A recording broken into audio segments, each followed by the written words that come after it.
Hi guys, it's Billy again. I lost track of days now. 3 days post-op of my chest surgery, my top surgery.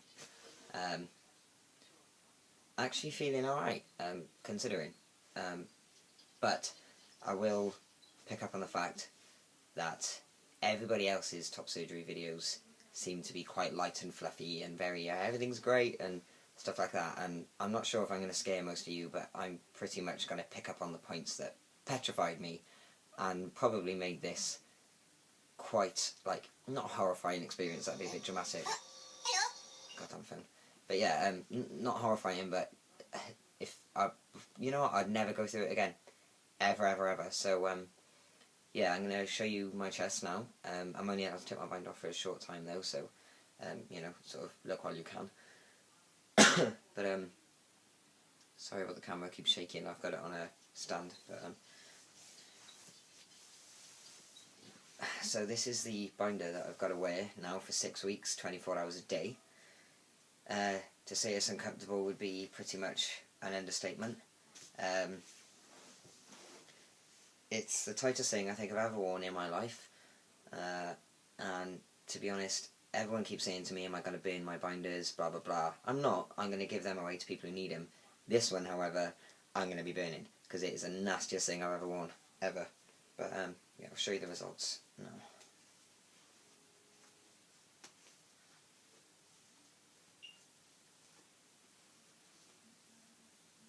Okay. So, there we go. And although, just to correct you, this isn't a nipple. That's just some sort of random bruising that has appeared in the shape of a nipple. But yeah, you know, looking pretty good considering 3 days post-op.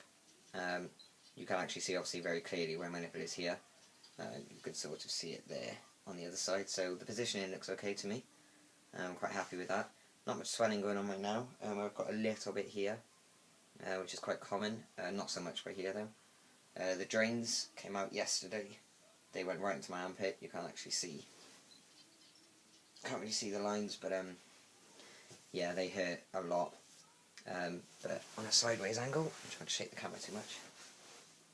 So yeah, quite chuffed with the results. Still all feeling pretty numb, if I'm honest. I can't feel anything sort of below here and above there really, so that's quite a big section not to feel. But yeah, like, I honestly thought I'd be feeling pretty uncomfortable with having to take my top off in front of the camera or even in front of anybody, but since having the surgery done, I just look at myself and it just looks so normal, like it even feels right and stuff like that. So let me just get this back on a minute. My movement isn't as restricted as I thought it would be. It's still quite difficult to do stuff, but not too bad. The only thing I have to complain about is sweating. So yeah, let me just do this up a minute. This is sort of not like most binders you'd ever see. It's done up with a hook and eye at the front, and it's the world's tightest thing, so therefore the world's most difficult thing to actually do up. Yeah, and there we go, it gets easier once you get to the bottom. I say that. The only thing I don't like is this bit here just seems so unnecessary. It's doing nothing but stopping my food get to my stomach, if I'm honest. But yeah, you know, 6 weeks with this on and then I'm free. So, you know, I can't complain, at least it's been done now. Just to let you know, I had my surgery done by Catherine Milroy, who's actually a child surgeon. That's her speciality, is oh yeah, child surgery, you know, can't really go much more into it than that. But so that did concern me quite a little bit, but then I looked on the positive and I thought, on the positive side, and I thought, she's probably really good with a knife and really gentle and stuff, so yeah, that, you know, that sort of eased me a little bit. But on the day of the surgery, which was Wednesday the 8th of January, I was short of being calm. In fact, I was probably having one of the most major panic attacks I've ever had in my life.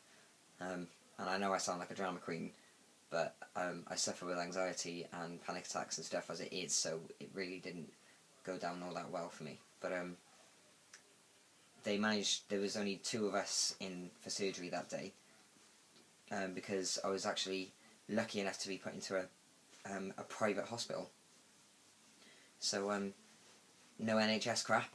I was literally in a private hospital being waited on hand and foot. I shit you not, all I had to do was like tap my hand or click my fingers and people come flooding in asking me what I wanted. It was great. But yeah, on the morning of my surgery there was 2 of us going in, and they came and informed me that I was second, and I freaked out a little bit. And then one of the doctors came in and basically said that he's moved me to have my surgery done first because the other person didn't mind waiting. So it basically saved me having a major panic attack and probably a heart attack, if I'm honest.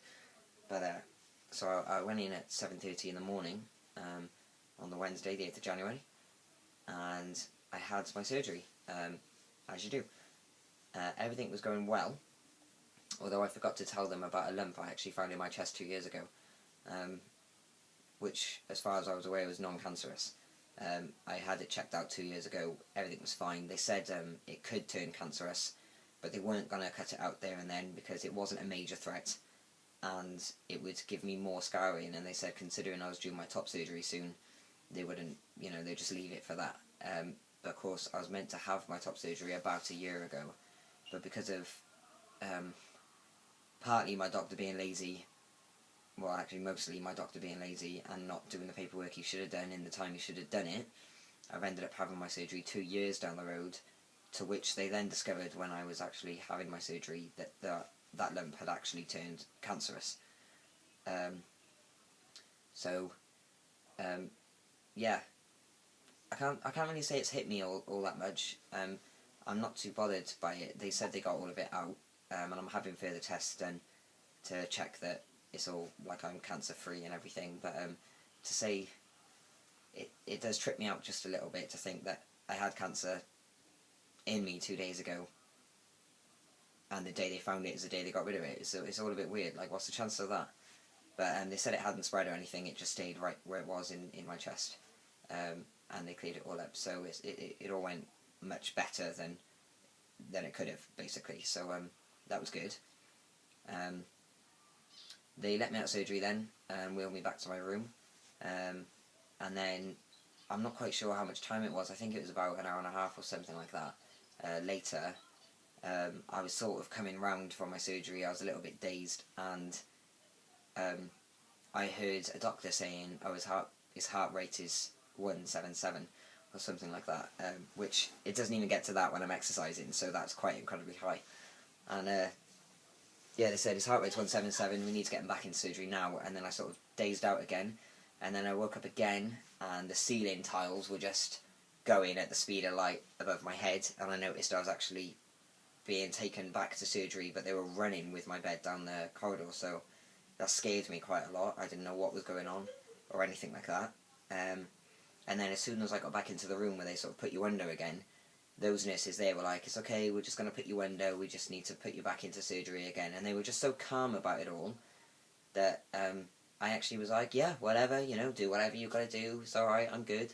And it was, I don't think I actually registered what was going on at the time, because I was just like, "Yeah, blasé, who cares, if you've got to put me out again, then do it, whatever it takes."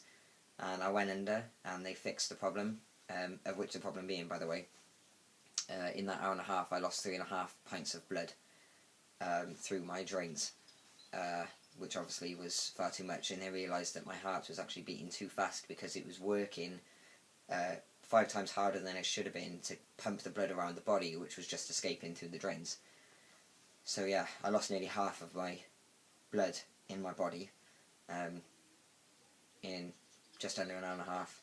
They managed to fix it in surgery. I was pushed back out again, and then they put me on a drip to replace the fluids lost in my body. But they said that providing what those drips did over the next 24 hours depended on whether I needed a blood transfusion or not. Luckily, my body took the drips, or whatever was in them, very well, and I didn't need to have a blood transfusion. So yeah, just considering the circumstances, it all worked out pretty damn good. Seemed like the odds were against me at one point, but yeah, I'm actually really happy with how everything's gone. But yeah, like I said, I'd never in my life go through it all again. I'm just hoping I don't have to have revision surgery, because I say I'll never go through it, but I kind of have to, wouldn't I? But I just, honestly, it was really scary, and yeah, but yeah, my surgery, I keep forgetting to mention, was at the new Victoria Hospital in London, done by Catherine Mulroy, as I said before. So yeah, really pleasant experience all in all, not including the complications, but other than that, service was great. Like, the nurses were just amazing, and they were funny, and they kept talking to me, and they kept me like comfortable, and it was just outstanding. Like, just top marks, best hospital in Britain, it's got to be. But yeah, so if you guys are watching this and you've got your surgery coming up, then just hit me up and ask me anything you want. I'm not sure if I've already mentioned, I had periareolar entry surgery, where they basically just sort of make an incision. It's hard to explain, but they make an incision around the edge of your nipples, going that way. So there's no scars here at all. There shouldn't be any scarring at all, providing I don't overwork myself now and stretch them and stuff like that. So, but yeah, finding it hard to breathe in this binder, if I'm honest. Trying to think what else I haven't covered. I was only in hospital 2 days, well, 2 nights, 3 days. I was let out Friday, yesterday, totally losing track of my days. So I've been told to rest up now for 6 weeks, which I'll do to the best of my ability. But after 6 weeks, I'm going to be free and I'm going to be topless forever. So yeah, all good. I'm trying to think of... Can't think of anything else I might have missed.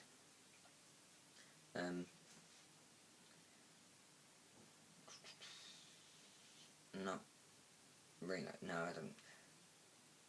My head's still in the bucket, if I'm honest. These painkillers and stuff are so strong that my head's just totally a shot anyway. But yeah, so if you've got any questions or advice, that would probably be a good one as well, or anything like that, or maybe tips on how to sleep on your back comfortably, or just just anything that might help me, or if I can help you, then just let me know. And I just want to say, as usual, thanks to everyone that supported me. I've had overwhelming support through Facebook and Instagram. The photos and statuses I upload just get an insane amount of likes on them. It's, the amount of comments and inboxes and stuff like that I've had is just insane. And I did try replying to most of them while I was in hospital, and I've actually spent today reading my replies back just to notice that I've actually just sent them back a load of gibberish. Don't even know what I was talking about at the time. I'm not even sure if the people I was writing to understood me, but yeah, you got some sort of reply back of, I'm doing okay, blah blah blah blah blah. So yeah, I apologise to everybody who got some sort of gibberish message. But yeah, so I'll leave you to it anyway, and thanks for watching all my videos, thanks for the support, and yeah, well, I'll keep you posted. I'll be taking photos every day of my chest, and I'll make a video of the results in a couple of weeks. So thanks again, I'll catch you guys shortly.